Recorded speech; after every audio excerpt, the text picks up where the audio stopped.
Buenos días, México. Buenos días, Tijuana. Amado hermano, usted que disfruta de escuchar una buena palabra, de escuchar el buen mensaje que hay en las Escrituras.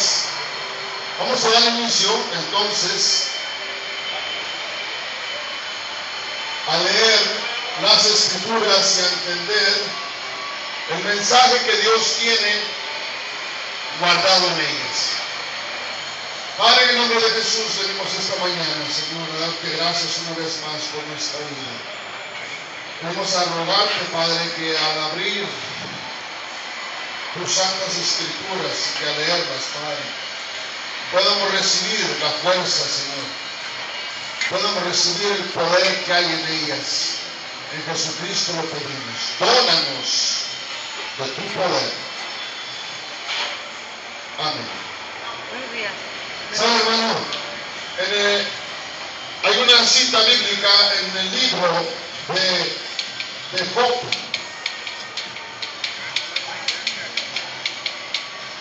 En el libro de Job, capítulo 37, versículo 23 al 24, y dice así: Él es todopoderoso. Él es el Shaddai. No lo podemos alcanzar. Él es grande en poder y no pervertirá el juicio ni la abundante justicia. Por eso le temen los hombres. Él, el Shaddai, no estima a ninguno que se cree sabio de corazón. Él no estima a los hombres que se creen sabios de corazón. Él no estima el Shaddai, el poderoso. La semana pasada estábamos hablando acerca de las tentaciones y de quién vienen las tentaciones, de quién provienen. Y hablamos acerca del Padre nuestro, el cual dice: y no nos metas en tentación, y no nos metas en tentación, mas líbranos de las manos de Satanás. Y también Jesús dice en una cita bíblica: no le temas al que tiene poder para destruir el cuerpo, no le temas. Más bien tenle temor al que tiene el poder para destruir tu espíritu y tu alma. Y el que tiene el poder para destruir el espíritu y el alma se llama Jehová de los ejércitos, o lo que como lo conocemos ahora, Jesucristo. Pero ¿cómo es que hemos comprendido nosotros las tres tentaciones, las cuales fueron carnales o espirituales? ¿Cómo hemos comprendido las tres tentaciones bajo las cuales el Señor fue sometido? Las hemos comprendido como tentaciones carnales o tentaciones espirituales, o son una combinación de ambas. ¿Fueron asaltos furiosos o simplemente disputas intelectuales? Es decir, que de pronto Satanás, furiosamente, aprovechándose de ver el hambre que tenía el Señor, le dijo: haz que estas piedras se conviertan en pan. O simplemente él, Jesús, nuestro Señor Jesucristo, tuvo una tormenta cerebral, y en esa tormenta cerebral hubo disputas entre él. ¿Me explico? Es decir, físicamente se le presentó Satanás, o solamente fue una creación de su mente, como muchos cristianos dicen ahora: no, hombre, ¿cuál diablo? Es tu mente. ¿Cuál diablo? Eres tú. No metas al diablo. ¿O cree usted que fueron simples disputas intelectuales? ¿Cómo aplicamos esto que se ha dicho? ¿Cómo lo aplicamos en nuestra vida? Bueno, Para poder entender esto de las tentaciones, tenemos que amplificar nosotros. Repita conmigo la palabra amplificar. Tenemos que amplificar nosotros el conocimiento, es decir, que la amplificación o el amplificador es el Espíritu Santo. El Espíritu Santo dice en su palabra, nuestro Señor Jesús dice, y Él les guiará a toda verdad. Y Él hablará de lo que tome de mí. El Espíritu Santo es el que nos amplifica el conocimiento, lo aumenta.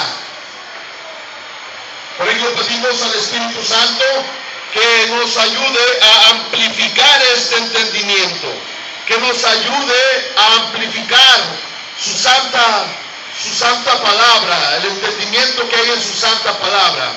Ahora, ¿sabía usted que nuestro Señor Jesús se había retirado al desierto con la finalidad de someterse a estas pruebas? La razón por la cual Él se retiró al desierto es para someterse a estas pruebas. Y podría decirse que no se retiró voluntariamente, sino que fue el mismo Espíritu Santo el que lo condujo al desierto, el que lo condució al desierto para que Él fuera tentado por el diablo. Escuche bien. Aquellos que carecen de conocimiento teológico no entienden estos términos, porque limitan, viven limitados y por ello no pueden vivir una vida abundante. Por ello no podemos vivir una cristiandad llena de alegría, llena de gozo, llena de júbilo. El mismo hermano Pablo en sus cartas dice, regocíjate.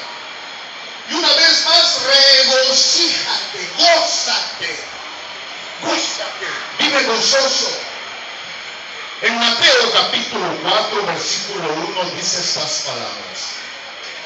Entonces Jesús fue llevado por el Espíritu al desierto para ser tentado por el diablo. La Escritura no puede mentir.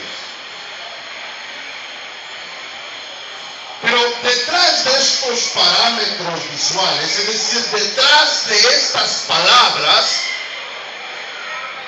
hay un gran entendimiento que muchos de nosotros tenemos que discernir.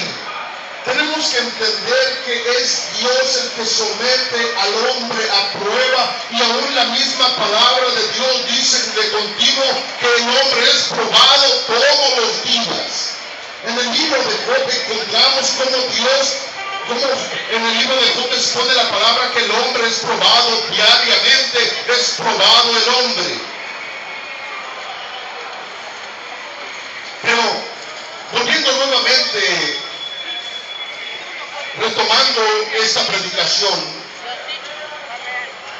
vamos a preguntarnos cómo Jesús, de toda la creación, Jesús solo aceptó una sola compañía, la compañía del diablo.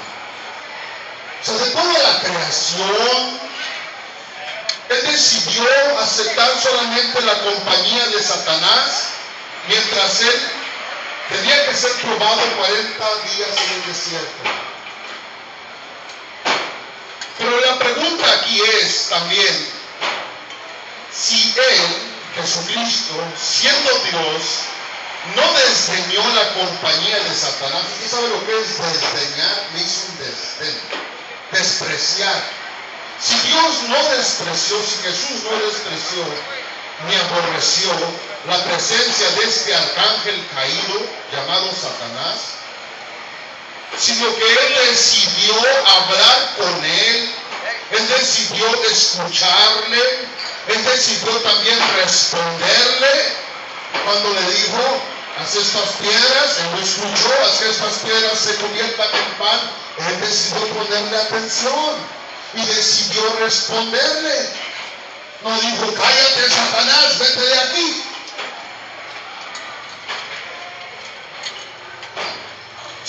decidió escucharle y responderle. Claro, nuestro Señor siempre le respondió bíblicamente. Entonces, ¿por qué nosotros le ofendemos e insultamos a Satanás con tanta frecuencia?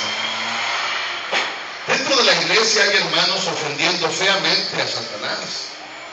Mira, hermano, la mejor manera de ofender a Satanás y bíblicamente es predicando el evangelio. No diciéndole cállate y lárgate. No, hermano. Jesús nunca hizo eso. Jesús sí ciertamente cayó a los demonios, los silenció por una razón, por un motivo. ¿Por qué nosotros con tanta liberalidad insultamos y ofendemos a Satanás? Pero lo peor de esto es que tendemos a culparlo de todas nuestras miserias. De cada prueba que viene, Satanás es el culpable. De cada prueba que viene en nuestra vida, no decimos, bueno, esta prueba viene de Dios. Y ciertamente Él va a usar a un colaborador.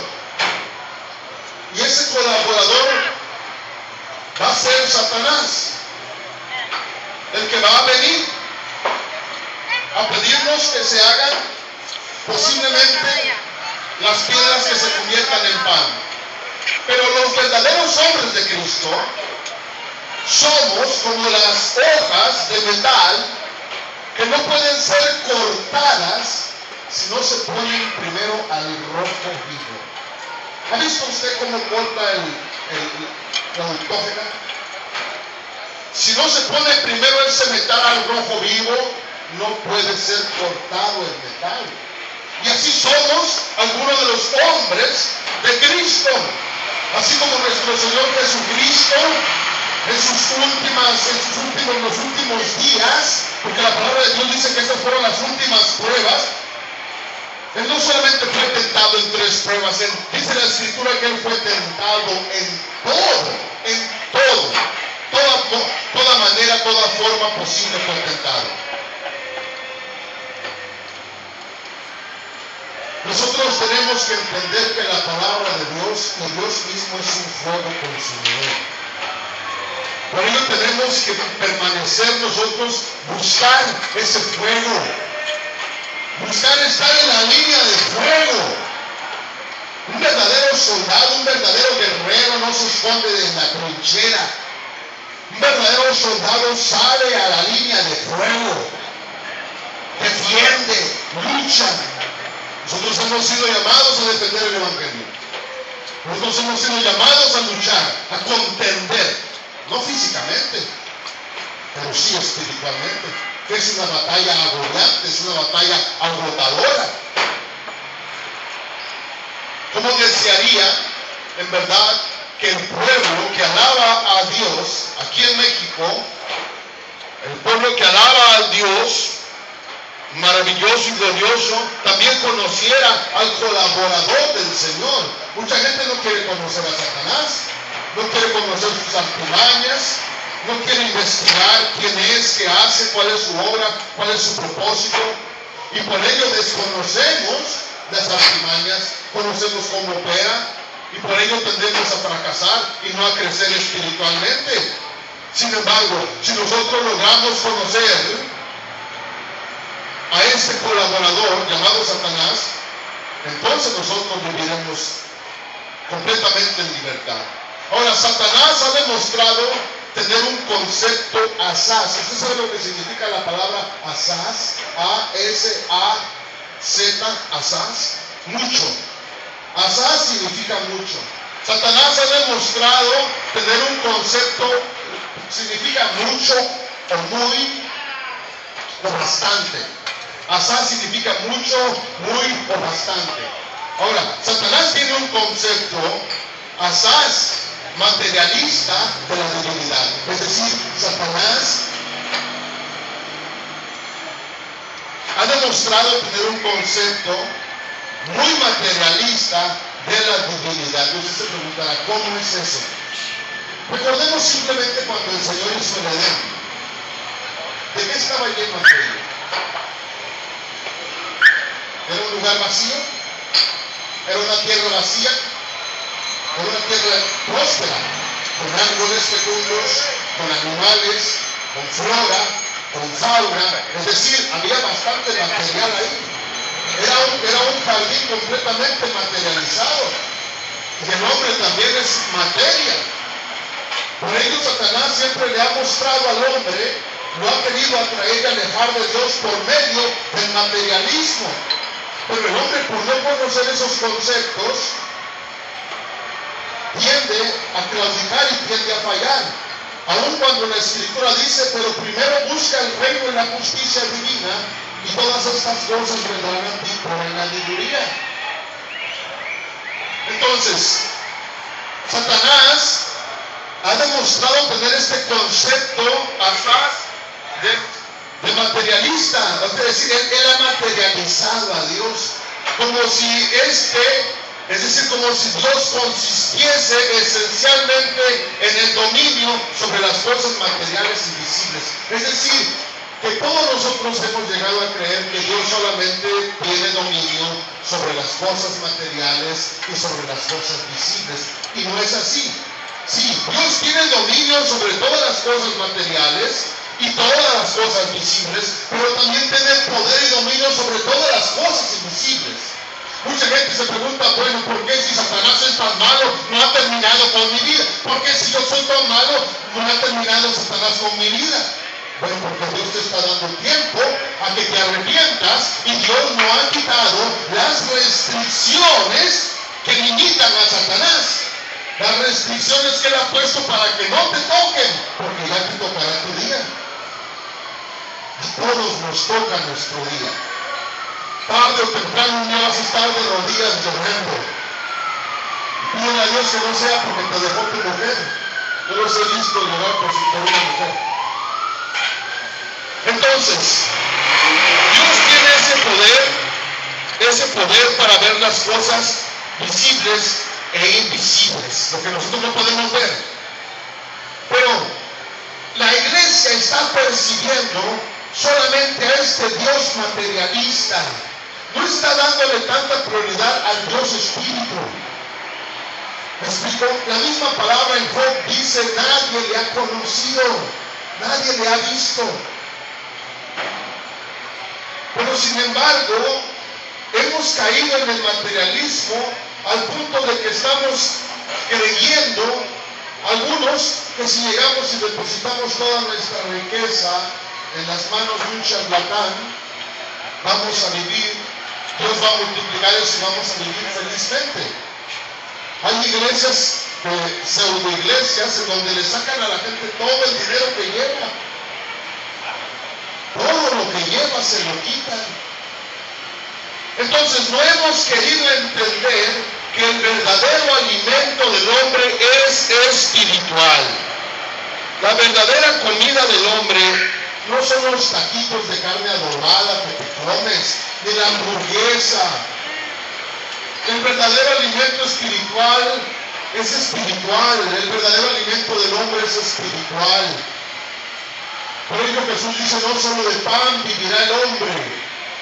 Y en Deuteronomio capítulo 8, versículo 3 dicen estas palabras, y te humilló, y te dejó tener hambre, y te alimentó con el maná que no conocías, ni tus padres habían conocido, para hacerte entender que el hombre no solo vive de pan, sino que vive de todo lo que procede de la boca de Dios.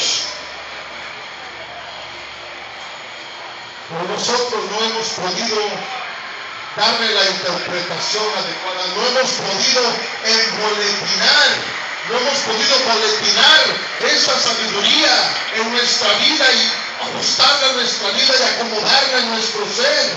Queremos vivir solamente de alimento material. No queremos darle a Dios la oportunidad de que Él nos alimente a través de su palabra. Tú te preguntas por qué está nuestra nación cayendo en decadencia. Nos preguntamos por qué está el mundo cayendo en decadencia. Porque no hay predicadores que estén predicando lo correcto, lo recto, la verdad. Son muy pocos los predicadores que están predicando la verdad y la están predicando para que no perezcas, la estamos predicando para que no mueras, la estamos predicando para que puedas encontrar la vereda que te guía a la prosperidad, al bienestar, a la abundancia. Pero la abundancia y el bienestar no va a poder venir a tu vida si primero no has entendido que no solo de pan vive el hombre, y por lo tanto tienes que entregarte a buscar, a conocer más de la palabra de Dios. Tienes que entregarte a empezar a alimentar más a tu espíritu y menos a tu carne. Mira cómo está tu vientre, mira cómo está tu estómago, míralo. Ahora puedes ver a tu espíritu cómo está. Puedes ver cómo se encuentra tu espíritu, espiritualmente cómo te encuentras. ¿Te has hecho un examen médico espiritual? O dirás, ¿cómo es hacer un examen médico espiritual? Sí. ¿Te has hecho un examen médico espiritual? Posiblemente espiritualmente estás anémico. Y la anemia conduce a la muerte. Posiblemente estás anémico. Y estás anémico porque no has tomado la palabra de Dios como tu alimento, como tu principal alimento, como el principal alimento que debería de ser. Por esa razón nos gobiernan los hombres que nos gobiernan y nos gobiernan mal a México, porque espiritualmente están muertos en sus delitos y pecados. Y están muertos en sus delitos y pecados porque posiblemente no ha ido alguien hasta ese lugar a predicarles la salvación, a predicarles la manera de gobernar, a predicarles que si ellos no tienen el concepto espiritual, si no tienen el alimento espiritual, no tendrán las fuerzas para poder gobernar adecuadamente. Ahora el hombre vive de la verdad. El alimento del hombre es la verdad. México se ha acostumbrado a hablar en la mentira. Hermano, México está lleno de mentirosos. En serio. Hay mucho más hombres hablando mentiras que hombres hablando verdad. Pero no se presta a los mentirosos. Él dice en su palabra que todos los mentirosos serán lanzados al infierno, al lago de fuego serán lanzados. Él te presta la mentira. Él aborrece la mentira por completo. Por ello, cuando un hombre se para y se empieza a hablar la verdad, al hombre se le hace raro. ¿Y cómo este hombre está hablando la verdad? Si aquí nadie habla la verdad, aquí todos hablamos entre puras mentiras. Aquí todos somos una bola de mentirosos. Echa fuera ese. Eso no cabe, no encaja, no cabe en nuestro engrane, en nuestra maquinaria no puede encajar su engrane, porque aquí hablamos con mentira. Aquí el que dice más mentira come más pinole. No hemos entendido que el hombre vive de la verdad. El hombre de Cristo vive de la verdad. El hombre de Cristo, el verdadero cristiano, la verdadera mujer de Cristo debe de vivir de la verdad. Y si nosotros alteramos a la palabra de Dios o quitamos una coma, ya estamos alterando la verdad. Y un poco de levadura leuda toda la masa, echa a perder toda la palabra. Hay muchos pastores que son idénticos a Satanás. Hay muchos hombres que se dicen ser hombres de Dios que son idénticos a Satanás. Usted se preguntará, ¿por qué? Explíqueme esto. Mire, solo póngase a pensar y a meditar y analice estas palabras. Satanás le dijo a nuestro Señor Jesucristo, si tú te postras delante de mí para adorarme. Satanás viene y le trae la tentación nuevamente. Y en Mateo capítulo 4 versículo 9 podemos ver como Satanás llega y le trae la tentación y le dice, mira, todo esto te daré si postrándote me adoras. Le mostró todos los reinos y le dijo, todo esto voy a darte si tú postrándote me adoras. Yo quiero ser el único Dios. Aparte de mí no hay otro Dios. Amén. Es lo que le estaba diciendo. No existe otro Dios, por lo tanto, póstrate frente a mí y te voy a dar todos los reinos de la tierra. Ahora, aquí está claro que Satanás no admitiría a otro Dios. Satanás no admite a otro Dios aquí en la tierra. Y no solamente Satanás no admitiría a otro Dios aquí en la tierra, sino que él también no admitiría ser un Dios al lado de otro Dios. Para ello Satanás siempre ha intentado destruir la creencia de Dios en los hombres. Él quiere ser el único Dios. Él quiere ser el único que reciba alabanza. Él quiere ser el único que reciba la adoración. Él quiere ser el único que quiere controlar. Él quiere ser el que quiere dominar la iglesia. El único que quiere hacerlo todo. Un todólogo. Y así hay muchos hombres que quieren ser los únicos pastores, los únicos evangelistas. Quieren ser y nadie más. Aquí no hay nadie más. No hay más autoridad. Pero no han entendido esto porque no quieren estudiar el concepto teológico de Dios, la teología propia. La teología propia podremos pasarnos toda nuestra vida meditando en la teología. Si 90 años nos da Dios, no bastan para alcanzar todo su entendimiento. No nos bastan para alcanzar a conocer todas sus razones. No nos basta para alcanzar a responder quizás todas nuestras preguntas. Pero una sí tenemos cierta, que un día moriremos. Hayamos creído en Él, un día moriremos. Hayamos hecho a Satanás nuestro Dios o lo hayamos hecho nuestro enemigo, un día moriremos.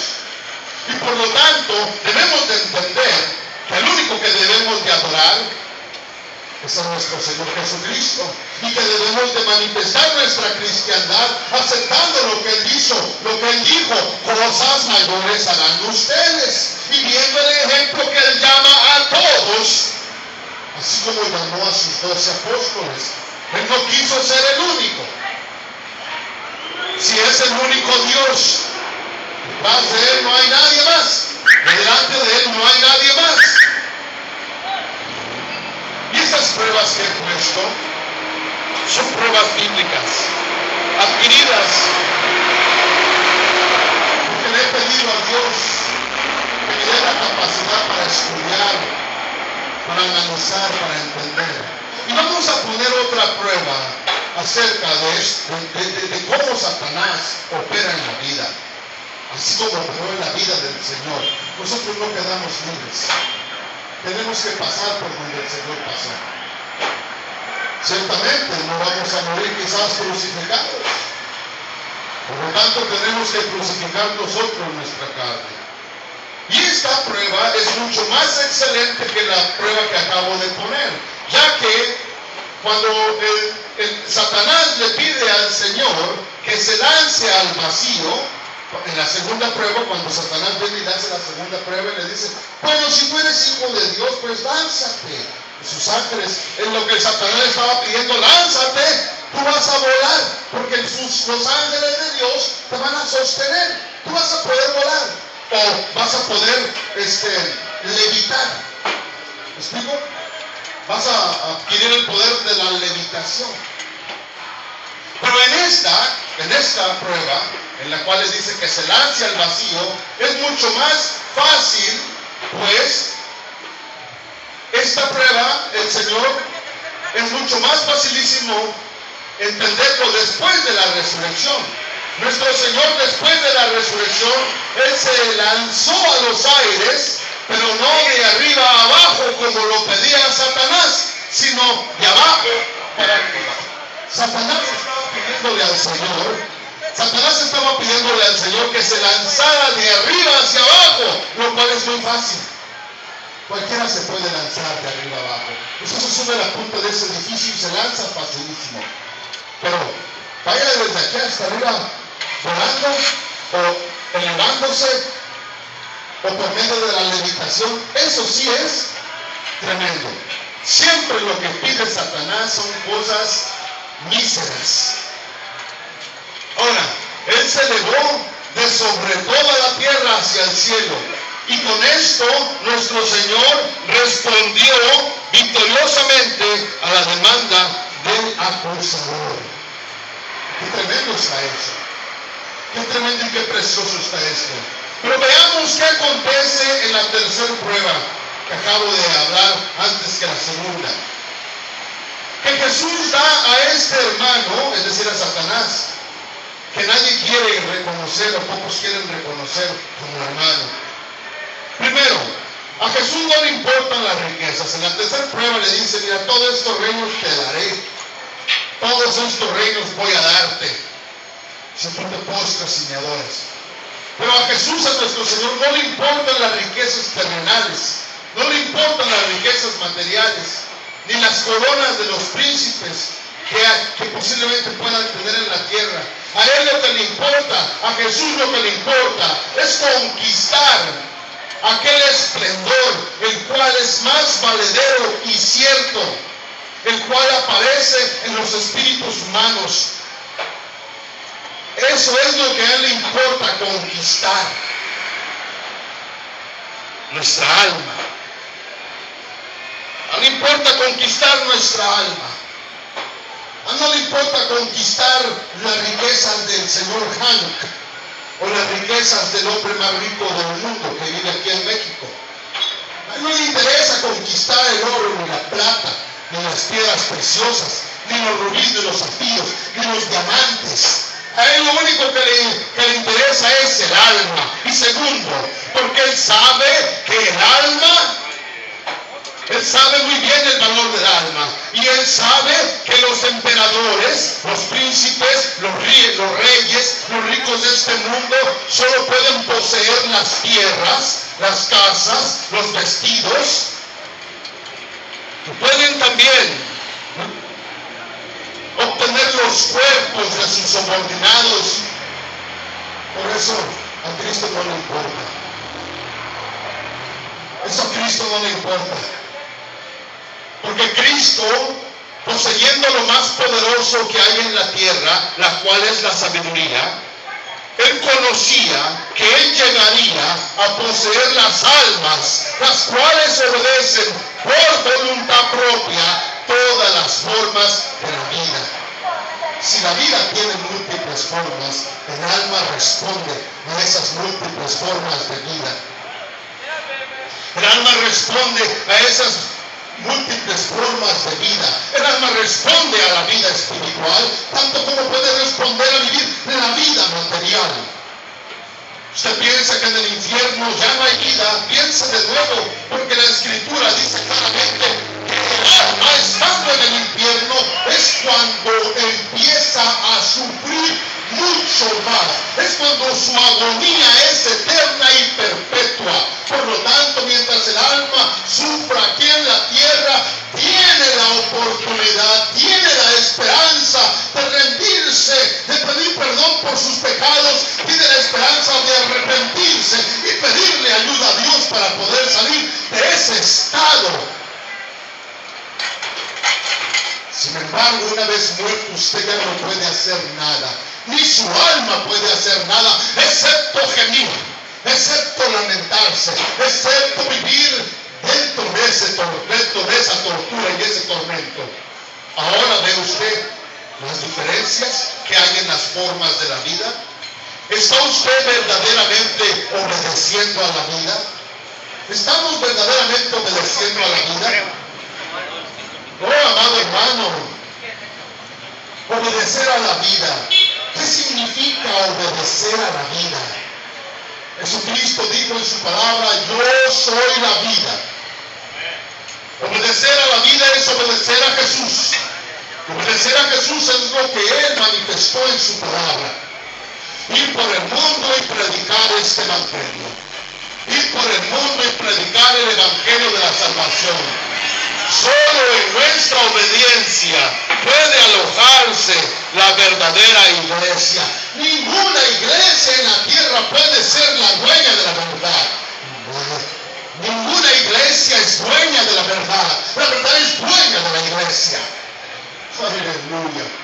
Sin embargo, vivimos al revés. Vivimos este tiempo al revés, creyendo que la iglesia es dueña de la verdad. La iglesia no es dueña de la verdad. La iglesia tiene un dueño y ese dueño es la verdad. Y la verdad es Jesús. Él dijo, yo soy la verdad. Solamente en nuestra obediencia puede alojarse la verdad. y la verdadera iglesia. Mucha gente se pregunta, bueno, ¿cuál es la verdadera iglesia? ¿Cuál es la verdadera iglesia? Las religiones existen en la tierra para el hombre fácil. El hombre fácil se aclimata fácilmente a la religión. El hombre fácil adopta la religión. Pero el hombre que adopta la religión se vuelve como un perro amaestrado. Se vuelve como un perro que se ha amaestrado. Le dice, date la vuelta y se da la vuelta. Le dice, siéntate y se sienta. Le avientas el hueso, va por él y te lo trae. ¿En dónde está la verdadera iglesia? La verdadera iglesia puede estar en ti cuando tú seas obediente. La verdadera iglesia puede estar en nosotros cuando nosotros seamos obedientes. ¿Usted piensa que cuando Jesucristo venga y levante a la iglesia sin arruga y sin mancha, va a desaparecer todo este edificio? ¿Usted piensa eso? Yo espero que levante a todo este edificio. Solo rechazando a nuestras posesiones, damos la confirmación de que hay algo divino en nosotros. Solo rechazando nuestras posesiones, pero no estoy hablando de las posesiones materiales. Oye, hermano, usted ya quiere que rechace mi carro, mi casa, mi cuenta en el banco. No, yo no le estoy hablando de esas posesiones. ¿Sabía usted que los pensamientos también pueden llegar a ser posesiones? Y más bien son posesiones que se apoderan de usted, porque usted insiste en no cambiar su pensamiento. Nuestros pensamientos son nuestras posesiones. Tenemos que rechazar esos pensamientos, tenemos que rechazar esas posesiones. Pero la pregunta es, ¿a qué le has dado rechazo en tu vida? Muchos de nosotros rechazamos la verdad. Muchos de nosotros vivimos rechazando a Jesucristo como verdad absoluta. Muchos de nosotros rechazamos la vida y aceptamos la muerte. Muchos de nosotros no tenemos verdadero amor por Dios y por lo tanto no tenemos verdadero amor por nuestra patria. No tenemos amor por nuestra gente. No tenemos amor por nuestros ancianos. No tenemos amor por el mendigo, por el menesteroso. No tenemos amor por el hambriento. No tenemos amor por el huérfano. No tenemos amor. Porque no hemos querido conocer el verdadero amor. Nos hemos vuelto indiferentes a las necesidades espirituales de otros. Hemos llegado a creer que la palabra de Dios solo debe de ser pronunciada dentro de 4 paredes. Y hemos llegado a creer que la palabra de Dios solo puede llegar a ser expuesta en una plataforma. Y hemos llegado a creer y apoderarnos de esos pensamientos que nos unen. Y en lugar de hacernos avanzar, nos retrasan. No hemos entendido que en la verdad hay unidad. No hemos logrado entender de la razón por la cual a Jesucristo no se le rompieron sus huesos. Sí se le traspasó la carne, pero no se le rompieron sus huesos. Como manifestación de la integridad del cuerpo de Cristo, que a Él no se le iba a romper ningún hueso, porque Él es la unidad. Él es el vínculo de la unidad. Él es el núcleo de la unidad. En todos los perímetros de su cuerpo, en todos los perímetros de su esqueleto, en todos los perímetros se encuentra la unidad. En esta unidad, la verdad no puede estar dividida. Sí, la verdad divide, porque hay gente que ama más la mentira. Pero la verdad no se divide. La verdad no se autodivide. Solo rechazando nuestras posesiones podremos dar la confirmación de que hay algo divino en nosotros. En ti hay algo divino. Tú eres una persona muy importante. Tú que vas caminando y que vas escuchando esas palabras, tú eres una persona muy importante. Dentro de ti hay algo divino. Dentro de ti hay algo maravilloso. Ustedes que están parados ahí a la puerta del bar, hay algo maravilloso en ustedes. Ustedes que están ahí platicando y oyendo sus pláticas y sus conversaciones deben de saber, hay algo maravilloso dentro de ti. En el taxista que va manejando hay algo maravilloso dentro de ti. En ti hay algo maravilloso que nunca podrás conocer si no le entregas a Jesucristo tu vida. En cada uno de nosotros se encuentra la esencia divina. Hemos sido creados a semejanza de Dios. En nosotros se encuentra el espíritu de vida. En cada ser viviente se encuentra el espíritu de vida. Y el espíritu de vida es de Jesucristo, es de Dios. A Él le pertenece. Por ello la insistencia en predicarte la verdad. Por ello la insistencia en tener que sacudirte si es necesario para que puedas entender que como tú no hay otro en la tierra. Así como Dios no hay otro Dios que se asemeje a Él. Nadie en la tierra tiene tus huellas digitales. Eres el único, eres genuino, eres auténtico, eres original. Ni aunque te clonen podrá ser tu clon igual a ti. Por ello te predico el Evangelio. Porque tú eres una persona que vale mucho. Eres una persona por la cual Jesucristo fue a la cruz. Eres una persona muy importante. Eres una persona muy especial.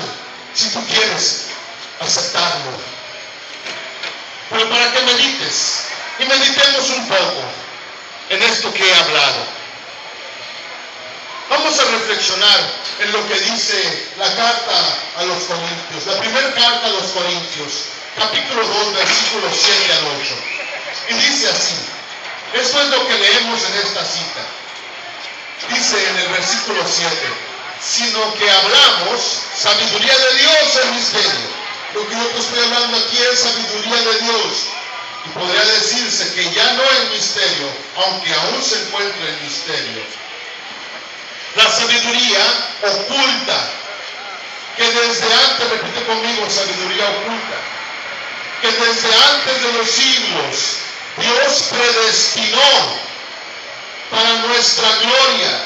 Y en el versículo 8 dice, la sabiduría que ninguno de los gobernantes de este siglo ha entendido, porque si la hubieran entendido, no habrían crucificado al Señor de gloria.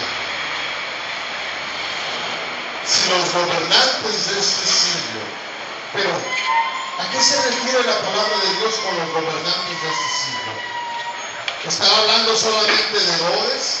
¿Está hablando solamente de Poncio Pilatos? ¿Estará hablando solamente en un término material? ¿O estará hablando la palabra de Dios en un término espiritual? Bueno, la Escritura dice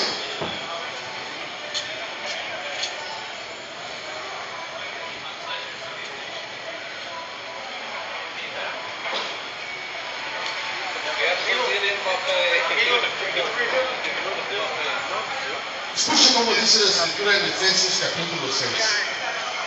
Dice, porque nuestra lucha no es contra carne, no es contra sangre y carne.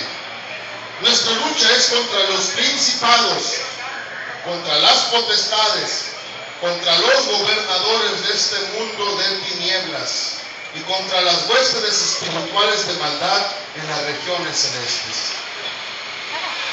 Discerniendo estas palabras, ¿qué podemos entender? Que los gobernantes de este siglo, es decir, que Satanás y todas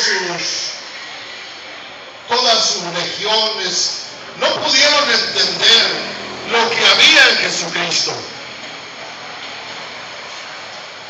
¿Se estará refiriendo Pablo en su lenguaje? ¿Se estará refiriendo que esto es espiritual?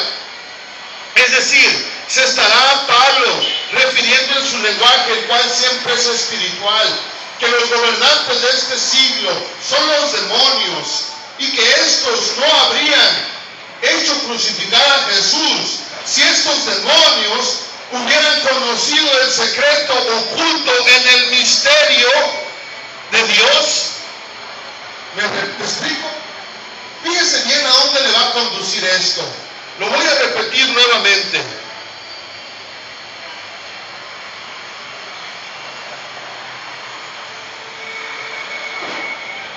Se estará Pablo refiriendo en su lenguaje siempre espiritual que los gobernantes de este siglo son los demonios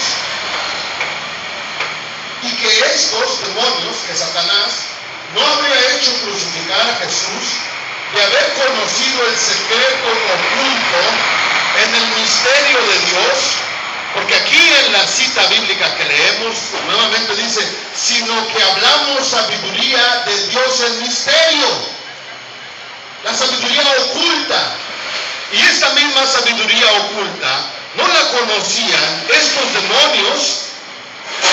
Por lo tanto, al no conocer esa sabiduría, los demonios decidieron, Satanás decidió darle crucifixión a Jesús, el cual fue y es que antes de la fundación del mundo.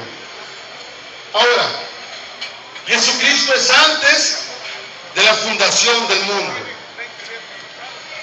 Ahora, el hombre ya había sido creado y Dios, al conocer la rebelión de Satanás, la cual fue suscitada por los celos, es decir, que Satanás se rebeló en contra de Dios a causa de que sintió celos del hombre. A causa de que sintió celos del hombre y dijo, yo no voy a darle reverencia al hombre.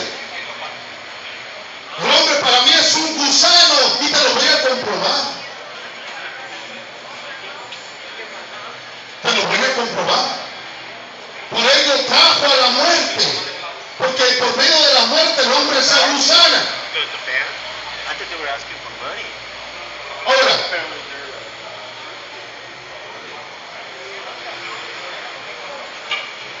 ¿será que Satanás, por celos, cuando supo que Dios había creado al hombre y que Dios habría de amar a esa criatura llamada al hombre hasta el punto de transformarse en víctima para poder salvarlo? Fíjense bien, hermano. Dios se convirtió en víctima para poder salvar a la humanidad. Dios se convirtió literalmente en esa oveja, el cual él mismo, por eso la escritura dice que él mismo se dio en sacrificio para salvarnos de ese fuego que le espera a Satanás. Pero él llegó al punto de transformarse en víctima para poder salvar al hombre. Es pues en este punto donde surgen las dificultades intelectuales. Repita conmigo, dificultades intelectuales. Es difícil lograr entender con el intelecto, es difícil discernir con el intelecto esta cuestión. Pues según Pablo, o la palabra de Dios, los demonios no habían llegado a conocer los misterios de la encarnación y por causa de tal ignorancia habían hecho crucificar al Hijo de María. Pero si esto es verdad, podría también darse el caso que la plegaria que dice Cristo en el Calvario, ahí en la cruz, la cual recita, perdónalos, Padre, porque no saben lo que hacen, también es aplicable para los demonios. Es decir, que aún Jesucristo estaba pidiéndole a Dios que perdonara a los demonios porque no sabían lo que hacían. Si Dios mismo, si Jesús mismo estaba pidiendo aún perdón por las acciones de los demonios, ¿cuánto amor no hay en Jesús? ¿Y cuánto amor no estás despreciando? ¿Cómo despreciar ese amor? Por ello la Escritura también dice que Dios ama al pecador. Dios ama al pecador, pero aborrece el pecado. De no ser así, entonces Jesús no sería amor. De no ser así, entonces Jesús hubiera muerto con odio y ese sacrificio hubiera sido inútil. No hubiera servido ese sacrificio, porque en el corazón de Jesús se encontraba la presencia del odio. Sin embargo, en Jesús no había odio al momento de decir perdónalos, Padre, porque no saben lo que hacen. Pero es Es entonces esta oración, es entonces esta petición la cual Jesucristo hace al Padre, aplicable para Satanás y sus demonios. Después de haber engañado la serpiente a la mujer, Dios pronunció estas palabras. Dios pronunció estas palabras, las cuales dicen en el Génesis capítulo 3 versículo 14, dice así, dirigiéndose primero Dios a la serpiente, el Señor le dijo a la serpiente, por cuanto has hecho esto, maldita serás más que todos los animales. Maldita serás más que todas las bestias del campo. Sobre tu vientre andarás y polvo comerás todos los días de tu vida. Y pondré enemistad, repita conmigo la palabra enemistad. Y pondré enemistad entre tú y la mujer, y entre tu simiente y su simiente, y él te herirá en la cabeza, y tú lo herirás solamente en el calcañar. Oiga, porque mi hermano está mencionando esa cita.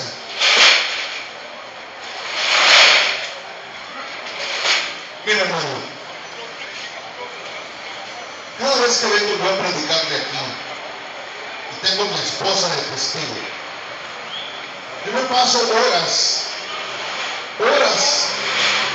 más de 8 horas al día, procurando estudiar la palabra de Dios. Y lo hago en una manera que le agrade a Dios, porque sé que lo que yo vengo a exponer de aquí puede ser para mi vida la ruina, puede ser para mi vida un acto detrimental, pero sé también que puede ser para mi vida de bendición, como quiero que sea para su vida. No vengo a traerle ninguna falacia, ni vengo a traerle ninguna presuposición. Vengo a traerle y a exponerle la verdad. Estas divinas palabras, las cuales acabo de hablar, son mucho más profundas y misteriosas de lo que creemos. Casi imposible de comprender a la primera lectura. Muchos de nosotros comprendemos a la primera lectura, bueno, Dios le mandó un castigo a la serpiente y le dijo esto y le anticipó cómo iba a morir, etc. Lo que usted alcance a entender. Pero hay una gran amenaza en esas palabras.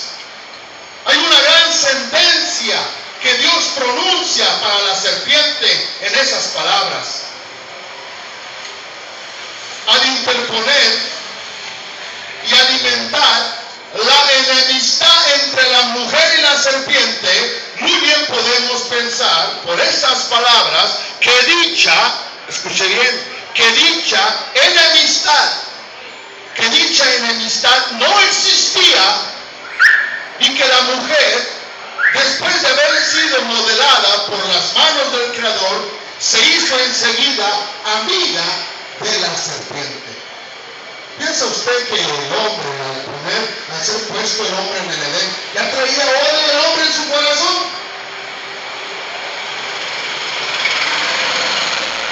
¿Piensa usted que al momento en el que Dios hizo a la mujer y la puso a un lado de Adán, ya la mujer venía desde ese momento de ser creada con ese sentimiento de enemistad, con ese sentimiento de rechazo? ¿O piensa usted que Dios puso al hombre y a la mujer perfectos a la imagen de Dios, en armonía y en aceptación, no solamente uno con otro, sino aceptando todo lo que había ahí creado? Y que la mujer, al ser completamente inocente, que la mujer, al ser completamente inofensiva, aceptó la amistad de la víbora y vio que todo lo que estaba, porque la palabra de Dios dice que ella, cuando miró el árbol, ella tenía la capacidad de conocer lo que era bueno. Porque Dios había puesto sabiduría no solamente en la mujer, sino también en el hombre. Ella vio que era bueno. La Escritura dice claramente.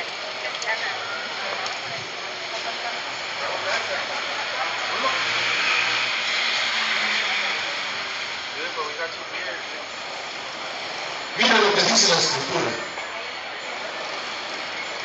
Dice así en el capítulo 2.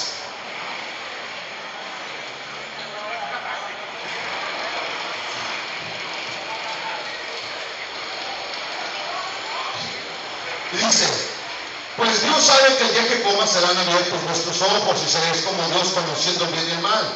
Dice, cuando la mujer vio que el árbol era bueno, primero era bueno.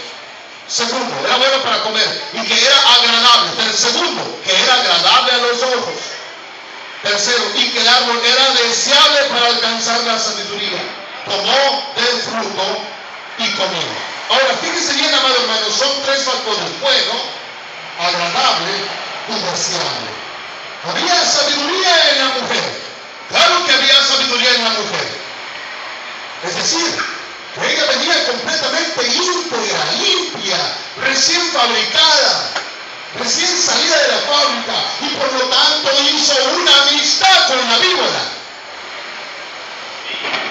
Hizo una amistad porque en ella no había maldad.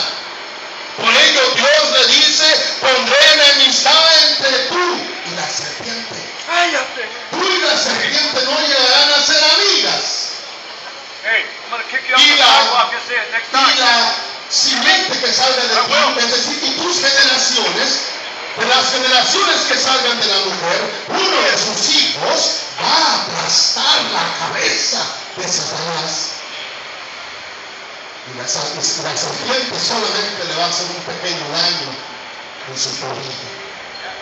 No comparado con el gran daño que él va a proporcionar a la serpiente. Entonces,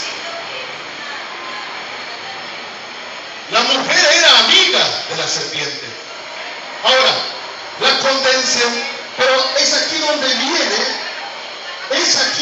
vienen más preguntas, más interrogaciones, porque ahora la condescendencia de Eva a las promesas de Satanás me induce a creer que esta amistad existía ya desde los primeros instantes de la creación de Eva. Es decir, que tan pronto como el Señor puso a Eva en el jardín, Eva se hizo amiga de la serpiente.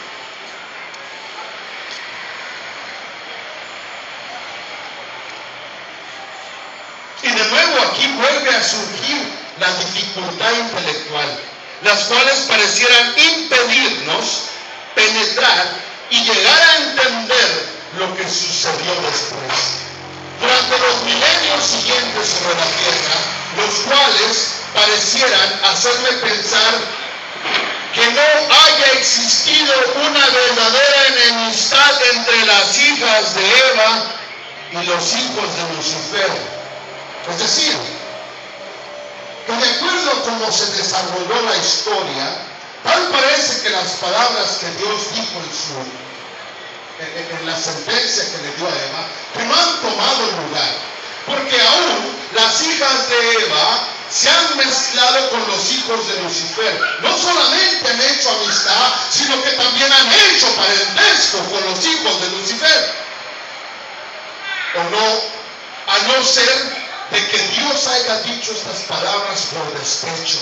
Que este mandamiento Dios lo haya hecho por despecho y aún después de la venida de Cristo siga practicándose, que la mujer sigue teniendo amistad, o que las hijas de Eva siguen teniendo amistad con la serpiente.